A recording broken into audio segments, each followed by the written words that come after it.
उमेदवारी मिळालेली आहे। यापूर्वी युवा स्वाभिमान पार्टी यापूर्वी आणि आज आणि उद्या पण आपण एनडीएचा घटक पक्ष म्हणून काम करणार आहे। आपल्या खासदार नवनीत राणा या युवा स्वाभिमान पार्टीच्या राष्ट्रीय महिला कार्याध्यक्ष म्हणून कार्यरत होत्या।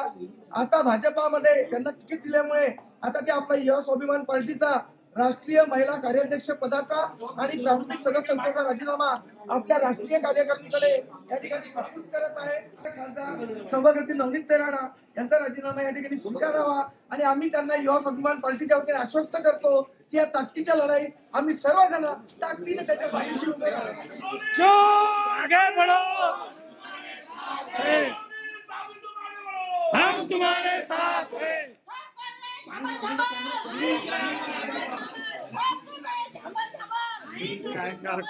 या ठिकाणी त्यांना अश्रू आवडत नाही आहे कारण त्या पार्टीला त्यांनी मोठं केलं।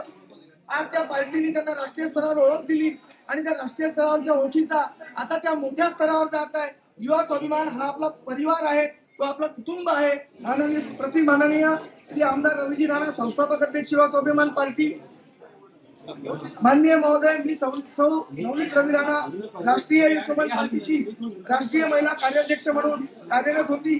आज दिनांक 27 मार्च 2024 रोजी मी युवा स्वाभिमान महिला कार्याध्यक्ष पदाचा व प्राथमिक सदस्य पदाचा राजीनामा देत आहे। पार्टीने आजपर्यंत जो मला मान सन्मान दिला, सहकार्य केले, त्याबद्दल मी संपूर्ण युवा स्वाभिमान पार्टीचे आभार मानते। कृपया माझा राजीनामा स्वीकारून मला सर्व जबाबदारीतून मोकळे करावे ही विनंती। एक छोटेसे संघटनाला एक मोठे पक्षाचं रूप देणं, जिल्ह्यात एक आमदार ज्या पक्षाने आमचे घडवलं, तिसऱ्यांदा एक पक्षाचे ते आमदार आणि त्याच पक्षाने एक खासदार अमरावतीला दिलं आणि त्याच पक्षाने एक छोटेसे कार्यकर्त्याला एवढे मोठी जबाबदारी खासदार म्हणून एक अमरावतीच्या रूपाने दिलं आणि आज त्या कार्याचं आपल्याला राजीनामा जेव्हा द्यायला लागते तर ती भावना ऑब्वियस आहे की ती भावना मी जेव्हा तयारी करत होती ती भावना तशीच होती माझ्यासोबत आणि आत्ताही सुद्धा ती धाकधुकी ते सगळी गोष्टी, कारण की एक पक्षामध्ये काम करणं, स्वतःच्या पक्षामध्ये काम करणं आणि त्याच्यानंतर एक नवीन इनिंग जे देशासाठी खूप आवश्यक आहे त्याच्यासाठी काम करणं, तर मला वाटते ती भावना प्रगट झाली आणि अध्यक्षांना आता राजीनामा देताना ते डोळ्यांनी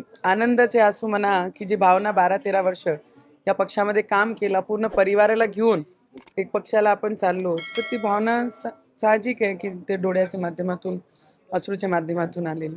महाराष्ट्रातील ताज्या बातम्यांसाठी बघत रहा टाइम्स टुडे टीव्ही सोबतच शेअर करा, सबस्क्राइब करा आणि